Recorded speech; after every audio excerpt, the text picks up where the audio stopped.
Nick Cannon Radio. You see how we do. Power 106. We going all the way up. It is time for up close and personal conversations. Yes, close conversations with people that I admire, fixtures in the game, and people who are doing big things. And this young man is doing all of the above. It is an honor and a pleasure to sit with the young king, Mr. Oshea Jackson Jr. What's happening? What's good, my guy? What's going on? I'm chilling. How you been, man? I'm good as long as the Lakers good. I'm Oh, popping. so you just gonna jump right into Yeah, that? look, huh? I just want to start it off by saying go Lakers to everybody out there Wow, listening. I am a Clippers fan. That's I wouldn't cool. say die hard because Yeah. I believe you are a die hard Lakers fan. Yeah, I feel like Clipper fans, that's like a 2-year span. Nah, I've been since even because I'm from San Diego. Oh, so I okay. remember the San Diego Clipper jerseys and had them with the throwbacks. I had them all. Norm Nixon days. Yeah, I'm going to say this. The greatest Clipper of all time, the one that should have his jersey up there already, is a member of the San Diego Clippers. Yes. And his name is Joe Jellybean Bryant, Yes. Kobe's dad. Yeah. Because if it wasn't for that man, There would be no LA would Kobe. have nothing. All right? Nothing popping What? besides Magic and them. I was about to say, you can't say nothing. Yeah, I You got know, 'cause I'm a Magic, Laker. Worthy, Kareem. Because I'm a Laker. That's Yeah, why. yeah. That's why I mean, can never Kobe's say not the nothing. greatest Laker ever. All right, see, Are we gonna I'm start not going there? to listen to a Clipper fan tell Are we me. gonna say Kobe Bryant is the greatest Laker ever? Yep.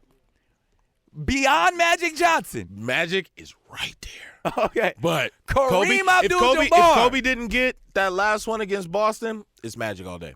Kareem Abdul-Jabbar? Scoring? Kareem was an import, bro. We got him from Milwaukee. Same with Shaq. Shaq Diesel, we got him from Orlando. Kobe and Magic were drafted here Okay. and got like, Wilt Chamberlain. well, man, everybody claimed Wilt. Everybody got Wilt. The man definitely knows his basketball, Yeah. and the man definitely knows his craft as well. A true actor, man. And to see your growth, man, and to know that you're now a part of the Just Mercy film, which is Yeah. more than a film, it's a movement. And seeing your work in the film, but then also seeing the work that you guys are putting on the ground with such an important matter, man. What was the impact and like the process of even being a part of something like such an important film? I know, my team over at WME, my squad, Doug, Brad, Sam. Yeah. That's my agents. They know what to send to me. Okay. They know what's gonna, what buttons are gonna be pressed by Right. certain things, and they're like, "Yo, Shea, you gotta take a look at this." Yeah.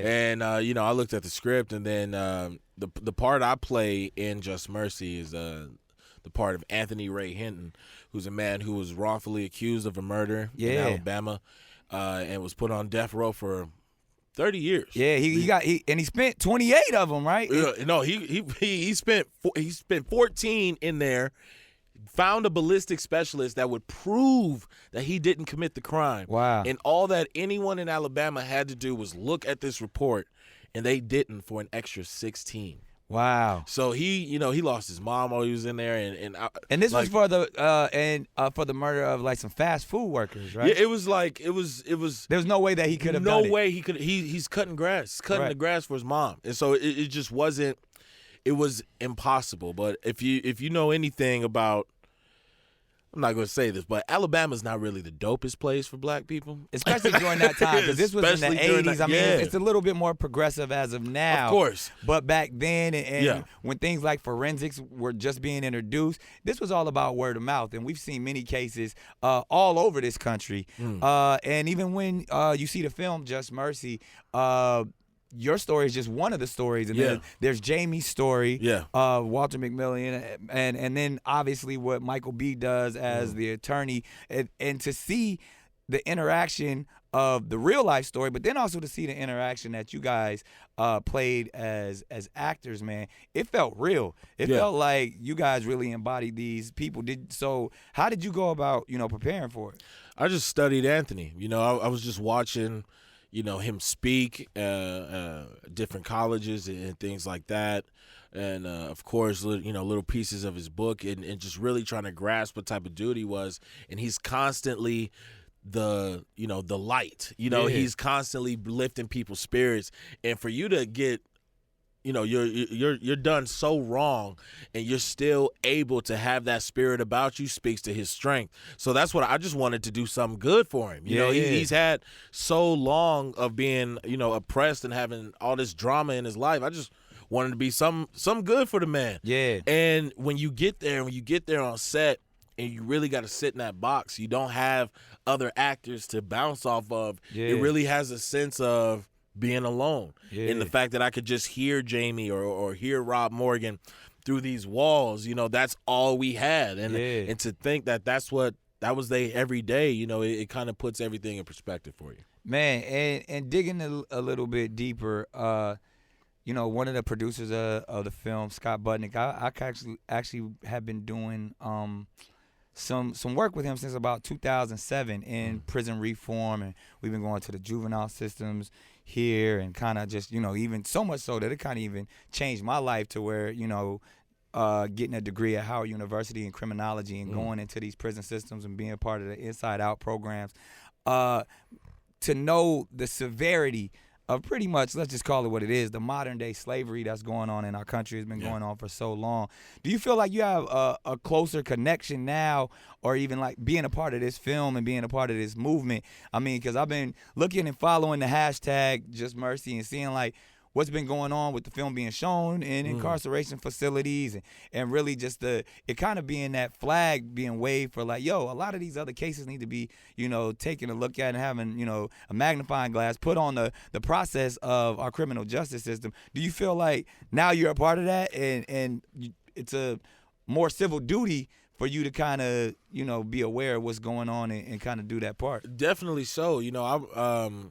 I've said this in other interviews. I wasn't aware of Brian Stevenson until I got the script for Just Mercy. Yeah. And that's an issue. Yeah. Like Brian is doing real life hero work. Yeah. People who feel that their life is over and nobody can do anything. Yeah. He's stepping up. And that's the character that Mike plays. Yeah, that Michael B. Jordan plays Brian Stevenson, the man who brought all this together. He founded the EJI and just all these people who are doing, they're doing The real hero work, God's work. They're out there and protecting the wrongfully accused. And they invited me to the banquet that they have every year, and you get to hear these men's stories. Yeah. You can hear it in their voice a little bit after being free. You can hear in their voice the pain that they went through and how you can hear the can't believe it in their voice. Yeah. That they made it out.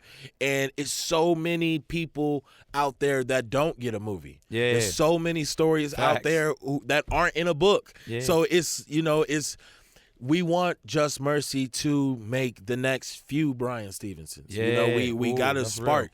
Real. And that's as an actor, the best thing you can do is to use your art to inspire. Yeah. We all have our popcorn movies that we love and that we go see for a good time and a little bit of an escape. But when you have a film that wakes you up to something that's really going on, that's what inspires. That's what gets flames going, and that'll get us to a better place. Yeah. And let's talk acting for a moment, because I feel like this is something you take extremely seriously. Yeah. Can have fun. Joe, you got a great personality. Everybody knows your lineage and all of that. But I feel like you step in this game and like, I want people to really take me and my career as solid and as real as anything or as anyone else. Do you feel like that's a little bit more difficult for you, or do you feel like just actors in general, like everybody throw it in their hat, whatever they could get, I'm gonna get. Like, or when you walk into that room, people already have a preconceived notions, whether it's because of your pops or because of just they seen you in some other things, and you're like, nah, I'm really at this. Yeah. Well, I went to. I didn't want to act. Acting was not on my list. I was going to USC for screenwriting. I was going to be a writer. This was what I was going to be, because I had I wanted to be rich and not famous. Like I really wanted to I really wanted to still go to Six Flags without people bothering me and do all my stuff. But because you probably witnessed that your entire life. it was hard for my dad to go to the mall with me, because we just go get flooded. It just is what it is. But Straight Outta Compton was an opportunity to submit my family's legacy to people who don't appreciate my dad, you know, Yeah. and I put in the work for that, and through my love of writing, USC really helped me see the difference between a movie and a film. You Yeah, know? yeah. And so once I had that, I latched that onto me as far as acting, picking roles and things like that. And, you know, everybody knows the 2-year auditioning process to get Straight Outta Compton. But after Straight Outta Compton, I'm thinking it's all gonna be good. Yeah. I'm about to just get auditions and do all this. I didn't work for a year. Yeah. And so I knew that, like, all right, they think we a one-trick pony. Yeah. So every role that I've picked has been different than the last one you saw me in, Right. just to show versatility and to show people, you know, my appreciation for my craft, and that I'm willing to go there. Yeah. And my goal now, I'm gonna be Black Pitt. Oh, there it is. Black Pitt. That's There it that's is. my goal right now. Yeah. Is to you know, I'm gonna act until I get to the point where I can produce, where I can give others opportunities. Continue the screenwriting. Yeah, there's so many ideas out there of people who are just untapped right now. Yeah. And so I want to get to a point where I can let others be creative, because we all got that creativeness in us, and we just need somebody to open the door a little bit. Man, and it's like I said, going back to you being meticulous and taking this very seriously. Little Birdie told me, and I always, you know, catch wind of things and stuff. But it's certain roles that I even heard, like, you just like, you know, I don't know if I want to go in that direction. Like I heard they wanted you to be Superfly. Yeah, look. So sometimes, you know, you just gotta know, you gotta be I was strategic. like, that would have been fire. Look. Not shouts out to Trevor and X and everybody did it, but like you as the super, I would have believed that. Shout out to the homie Jason Mitchell too. It was his birthday yesterday. Yeah. But it's just, you gotta, you know, you have to pick and choose. You have to be strategic. And my whole thing You had the perm. You had the little perm. Yeah, look, I might still get one. But it is what it is. You know, you gotta lay out your own road. And for you as a young actor to say that, man, like it makes me proud, and it makes me know that you are taking it seriously, because as somebody who's been put in positions where I would say I probably, looking back, and I have no regrets, but there's certain roles where I'm like, dang, I don't know if the more mature me would have just took the check or would have just took that role. There's times where I'm like, dang, I should have took that trick. But now looking back, I'm like, yo, as somebody who takes my craft seriously, and you just jump at anything, or yo, I'll be silly, or I'll be this, or I'll put on this and do this, and even, you know, the comedian in me, I'm like, oh, if I can make somebody laugh, I don't care what it is. But the actor in me sometimes is like, man, I don't know if I would have made that choice. It's gonna be forever. Yeah. It's gonna be looped forever. Yeah, and even the dedication that you can put into becoming a character. You know what I mean? Like sometimes these movies are just really checks. Yeah. And the director's not focused, the studio's not focused. Yeah. They're just like, yo, we gonna do this. We think this is a great idea. Let's make the new version of this. Yeah. You know what I mean? You gotta know when to put your foot down, and I know Herbie the Love Bug, the black version. You know what I mean? And like you just gotta be smart about it. Like for Straight Outta Compton, of course, that's my first one. When I did Ingrid Goes West, I wanted to go, you know, that's my film for the art. You know, it got me into Sundance and things like that. Then after that, Den of Thieves, I was like, all right, black people are never the criminal mastermind. Let me do this one. And so I got that one. And then Long Shot with Seth Rogen. I get to be a black billionaire. We don't really get to do that either. Right. So, you know, it's just like picking your spots and knowing, just having an ear to what the audience thinks of you. And then switch up a little quick, you know, just little things like that to keep them on their toes and to make sure that they don't put you in a box, because as a black actor, it's easy to typecast you. Trust me. It's easy for them to be like, oh, he's this type guy. But out the gate, I just wanted to show them that there's nothing they could put me in, and, you know, you just got to knock it out. And speaking of storytelling, and like you said, your original path was screenwriting, which clearly that can continue. Oh, yeah. But I was sitting right here with your pops and really kind of gave him his flowers in that sense to say, to be honest, in a griot type of way, he's probably one of the best storytellers of our generation. From everything to his lyrics in the way, like, I don't think there's probably like a handful of guys who on record painted pictures in that similar fashion, from Boys in the Hood to the Death Certificate, just the way and then to jump into the world of film. and do films like Boys in the Hood and Friday and all of these other things, knowing that just really that opportunity to give to our people to tell our stories and to control our narrative. And then is that something that I just heard you say it, like want to give others opportunities, but how important is it to share our stories, and what are some of those stories that you want to tell? Yeah, something I had, I'm not going to say I got in trouble for, but I got into a little bit about back when we were doing our Straight Outta Compton promo was we always got, anytime that we get the big awards or like Oscars and things like that, you know, once again, no disrespect to the artists, and these stories are important, but I know as a black man, I'm tired of seeing me have to get beat up all throughout the movie in order for me to get an Oscar. Yeah, it's the the history of our ass whooping. Yeah, like pretty much is how we get to the y'all Oscar. gotta get, like, it's hard for black people to sit for 2.5 hours and not feel some type of way when they get up out the theater. You know, so we have stories of triumph. Just Mercy is a story of triumph. Facts. A black man who got up and gave a damn. Yeah, you know, about other black men. Yeah, like, you know, and got people off, and the EJI, you know, people might take Just Mercy some type of way, but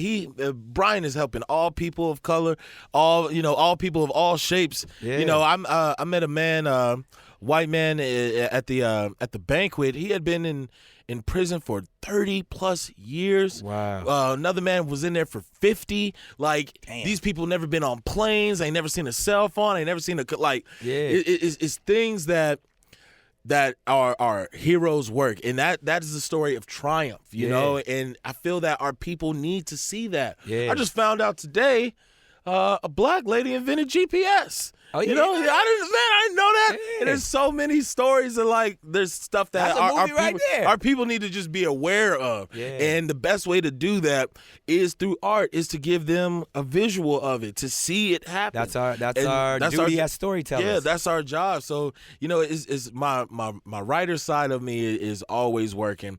You always got to be storytelling. And, you know, another issue is most of us don't know what we good at. I didn't know I was going to be a writer. I didn't know I was good at writing until I had a teacher tell me, listen, you daydream all day in class. Can you write down whatever you be thinking about? And then, bam. A lot of us out there, people of color, don't know what our talent is because we so good at it. We just ignore it. Natural. We don't see it as, like, I can make money off that. And the more we have people to tap gamers.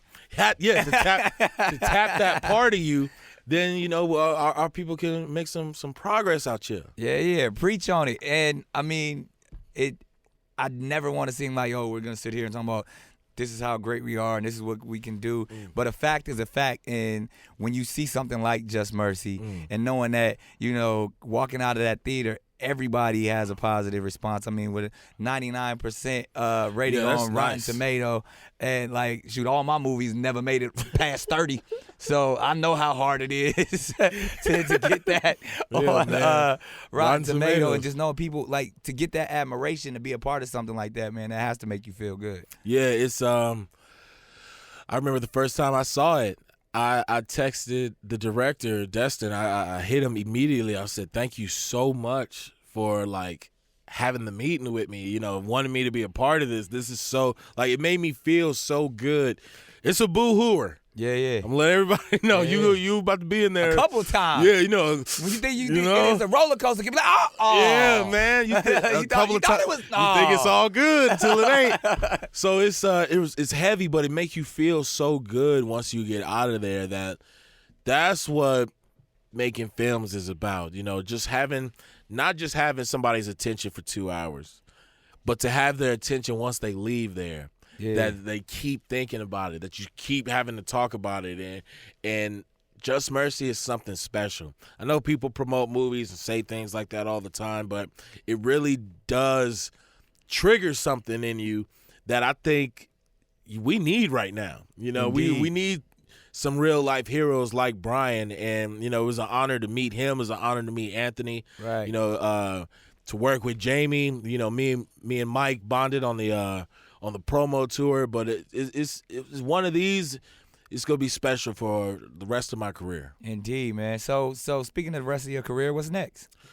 Whew, just some more world domination. Right now, I got this series with Apple. You know, my man KD got his hand in it. Kevin Durant. All right, dope. I got a shout out to the Swagger team. I got a show coming out on this new streaming service, Quibi, that's coming out. That's like the Now. he throwing things out there like, oh yeah, this new thing called Quibi. You know, it's gonna be whatever. like the next biggest thing. Jeffrey Katzenberg. Yeah, shout out to the Quibi squad. Like, Big that's bites, major right big there. checks. Yeah. So, but yeah, I got to keep moving, and you know, I'm trying to get on my man Christian Gudegas to write this script for Dinner Thieves too. Nice, man. Yeah, I'm out here. Hey, well, you know what? Much continued success. Thank you my man, but I can't let you leave. I got my bulletproof vest on. Go Lakers. I got to put you in the firing squad. Ooh. You ready? Just questions off the top. Okay. You know, you This seems a little aggressive. Yeah, no, I'm just saying. You know, you college educated, so this should be pretty easy for you. I left early. Yeah, it's all, as you should. You know what you wanted to do in life. Yeah. So I'm gonna just shoot some questions, answer them however you want. You know, don't worry about the time or nothing like Okay. that. I just want to see where you are. It's a psychological vibe. All right. Now, as we know, you might be familiar with Niccolo Machiavelli. Okay. You know, he coined the term of, you know, loved and feared. You know, if you can't be loved, you might as well be feared. You know, if you can't be both. So Right. so in that vibe, we started this off, the firing squad, loved or feared. Mr. Jackson, which one would you rather be? Ooh, loved. You know, the Kobe in me really wanted to say feared, but Right. but it's just you know, love is a powerful thing, and it brings people together. Fear, they might be conspiring against you. Okay. Yeah. All right, I'm with that. Best piece of advice you've ever received?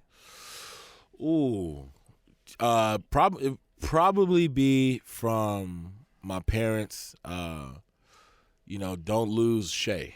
You know, like I'm the whole Oshea Jackson Jr. thing. That is my business name. I do that whenever I'm going out To promote a film. Yeah, like the people who know me, the people who I feel comfortable with, and the people that love me know me as Shea, and I should never lose sight of that. That's why I got a PlayStation necklace on right now, because I'm thinking about the sticks right now, and you know that's what keeps me happy. And don't lose the things that keep you happy, because you'll be looking for something that's not you.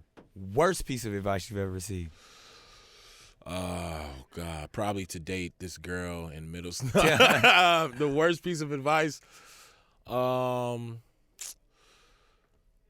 Whoever taught me how to play poker. Whoever taught me how to play poker. Not good? Yeah. It's not that I'm not good. It's But now just I you're hate addicted. losing. Yeah. So it's like if you lose, I'd be like, no, all right, let's do it one more time. Yeah. So probably my homie Roman would teach me how to play poker. Hey, we talked about fears earlier. What's Shay's biggest fear? Oh man, an unhealthy family. You know, my family is my squad. You know, and the friends that I call family are in there too. That's included into my family. They know who they are. Yeah. And right now, you know, I just had my baby girl, so anything that happened to Jordan, I would just lose my mind. So like, I just can't like. I would lose it. Yeah. So probably my biggest fear is anything damaging my family's health. Yeah, man, that's real. That's usually everybody. Some greatest fears. It's usually something to do with family or leaving like, family or it hurt the most. Yeah, you know, anything like the most superficial thing is losing my phone. Right, you know, right. and but I could get that back. Yeah. My family can't. Indeed. Lighten it up real quick. Favorite movie of all time? Big Lebowski, Really? hands down. Really? The Big Lebowski. I mean, it's a joint. Shouts out to the Coen Yo, brothers. that movie taught me how to see movies in acts. Like, all right, that's the end of act one. That's the end of act. Like, it taught me how to like just look at it. It's the simplest plot of all time. Yeah. If they just give the man a new rug, roll credits. Yeah. But like, He wanted that rug. the Big Lebowski, y'all got to check that out. You've been around this industry all your life. Biggest fan moment where you fanned out. You was on some, oh my God. Woo! Kobe. First time I met Kobe, 2006, Houston All-Star game. Under the tent, he just scored 81 in January. Right. So, like, this dude, and he just got the Nike deal. Right. He comes out under, you know, the tent after the dunk contest, and me and my brother are just in awe. Just like, that's him. And How old were you? I 06. I got to be about 14, 15, I think. And so this is Kobe. Yeah, and it's you're a Kobe. Teenager. And so I lost it, and then Tears? No. Oh, actually, I got a better one. I'm in 6th grade, 12 years old. I come out of school. My dad is picking me up. My dad don't pick me up. This is grandma's job. All right. So I see my dad, and he's in the nice car. So I'm like, all right, what's going on? I get in the car. He's just, how was school, man? Super chill. I'm like, where are we going? We drive all the way to Venice. We sit at this restaurant, this big ass table. Excuse me, this big table. You cuss. This big ass table, and The Rock walks in. Really? And I didn't say a word. Like, they ate lunch, and I'm just like, 12-year-old Shea is just losing it. Right. And my dad was like, damn, man, you're not going to – I brought you here. You're not going to say nothing to him? Well, whose ass do you want him to kick? And I was just dumbfounded, like, you got to warn me. Right. You got to have me, like, ready. Yeah. And he paid for his food. The lady came back to bring the change. He left the change for her, and I stole a quarter from her. You stole I stole the Rock's quarter, kept it. My mom still got it. Oh, so The Rock and Kobe. The Rock and Kobe. The Rock, I was speechless. Kobe, I talked to him about shoes. That's what's up. All right, man. Speaking of possessions, 3 things. You're on an island. What are you taking? You're stranded. You Ooh. only can take 3 things. Okay. Oh. Okay. All right. So a knife, Smart. fire starter. What is a fire starter? Like them like. Oh, Yeah. I watch Naked and Afraid. If y'all want the superficial answer, I need a generator, a TV, and my PlayStation. And your PlayStation. And I'm straight. I could call for help. I could do all kinds of things with my PlayStation. So yeah, I'll take those. All right. I like that. Biggest guilty pleasure. I think I know what you're gonna say. Oh man, I'm not guilty about her at all. My PlayStation. Why PlayStation over any other game system? I will say this: Xbox 360 was the second greatest console of all time. Yeah. But they let me down with the Xbox One, so Right. I'm back on the triangle, square, circle, cross team. Okay. And PlayStation 2 is the greatest console ever. Everybody had one. All right. Don't lie. Childhood crush. Tyra Banks. Wow. People don't go there. Like, what do you mean? What do you mean? That Tyra amazing. Banks. I was right there with you. All right, I'm real talk. Cereal. Favorite cereal of all time. Cinnamon Toast Crunch till I die. You one of those. Wish somebody would. Yeah. The taste you can see. Yeah, with the milk with the spots in it. I'm all the way with you. Most prized possession. Ooh, my baby girl Jordan. I was about to say, you got to say, Easy, even though hands down. people aren't possessions, but Yeah, but I'm following you on that. That's the best thing I ever made. Favorite So, cuss word. fuck. I just love using it. You get to use that a lot in films. Yeah. I listen. At PG-13, I think you get 1 or 2. Yeah. And for Godzilla, I'm the only one to drop the F-bomb. There it is. Because I let my kids cuss. Were you allowed to, because your pops cusses, were you allowed to cuss at the crib? If you know what the word mean, if you know, That sound like you heard that a lot. Yeah, it's like, then you could use it. Right. So I felt like that was a trick. Right. So I just saved it for the schoolyard. Right. So Once you didn't cuss at the crib? No, not at the house. Even now, I'd be like, it's just like if I let a word out, I'd be like, oop. Yeah. Like, sorry, Mom. Yeah. But my parents are, they're great cursors. We know your pops Yeah, is. they're real good at it. Yeah. Now, music, was that ever something that you wanted to dive into? Definitely, because it's just a natural thing. Before I was an actor, before I even was in front of a camera, Pops took me on tour. I was me and my brother worked as his crew. His hype man. I've broken down stages before. That was like my thing is I was a tour baby. So naturally you want to go into that. But once I started acting, Hollywood typecasts rappers. Right. So it's just certain roles that they're just not going to give you once you have some lyrics that they don't like. But now I produce. I still do beats. My brother Daryl's got Lynch Mob Records back up and popping. So we got some artists coming out, and yeah, we gotta hit it from both sides. Got to. Pop's got the door open for music and movies. Why not use them? And the only reason why I asked that, because I always ask this question: one album that you cannot live without. If you only get to listen to one album for the rest of your life, what is that album? Oh God, right now I'm thinking about Blackout, Method Man, Redman, Ooh, that's a strong one. Marshall Mathers, LP. I ain't mad. And It's a great album. But if I gotta pick one, You think Marshall Mathers LP over the Slim Shady? Yeah. Okay. Marshall Mathers LP, like, See, if I had to choose one of those, I would go Slim Shady. I'm gonna go My Beautiful Dark Twisted Fantasy. Kanye. Really? It's so nasty. That's the one album you would listen to for the I would rest listen of your to life? forever. You would be it's depressed. so nasty, bro. It's just so like it's beautiful and like from start dark to and finish. twisted. Like Graduation was right there. Yeah, see, I would rather go that way, but I'm not right listening to there. you. But like when he did Graduation is the best Kanye West album. Okay. My Beautiful Dark Twisted Fantasy is the best Ye album. Okay. Yeah. I thought you was about to call them Yeezus. No, Yeezus. he went off on the scale. Ye, My Beautiful Dark Twisted Fantasy. All right, man. Nicki Minaj ate him and Jay-Z. Oh, yeah, on that Monster joint? Yeah. That's when she arrived. Yeah, I was like, yep, I love her. And we got to talk this. I mean, just because this is the hip-hop conversation. Okay. And your Pops is in my top 5. But Thank my you. top 5 is always changing, but he stays in there. Yeah. Top 5. Top five. My top 5 gotta go my Pops, you know, just because of just what he meant to so many people's lives and the inspiration that a lot of people use. Yeah. It's like it is what it is. So I gotta go Pops. I gotta go Andre 3000. Facts, right? Your top 5 sound like my top 5. I gotta go Jay. Yep. And because I just feel like when he's on, he do a lot of BS, but when he on, can't nobody mess with Wayne. I gotta go with Wayne. Yeah, And I'm right there.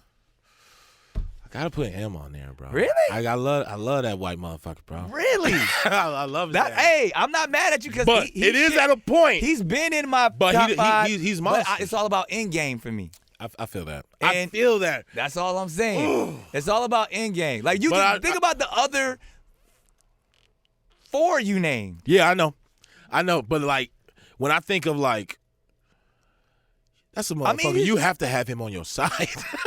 Or not. Listen, my man Nick. I love this. He got the courage. Yeah, you got to. You got to be fearless out here. Hey, you got to be fearless. I'm not seeing no response. There it is. And man, I mean, this has always been fun, and I always end the firing squad this way, but I feel like you're going to give me some real words. Okay. We talk about legacy. I mean, clearly your career is something you take seriously. Your family is something you take seriously. If there's one word that describes Shea that you want people to remember you by, what is that word?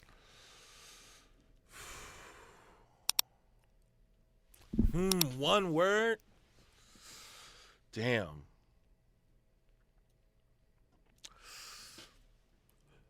Goku. Yo, I couldn't think of one. most people be like, determination. No. Focus, resilient. Anybody, Goku. Anybody who know? No. Goku.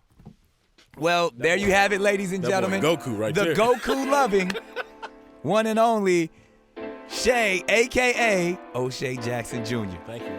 It's been a beautiful conversation.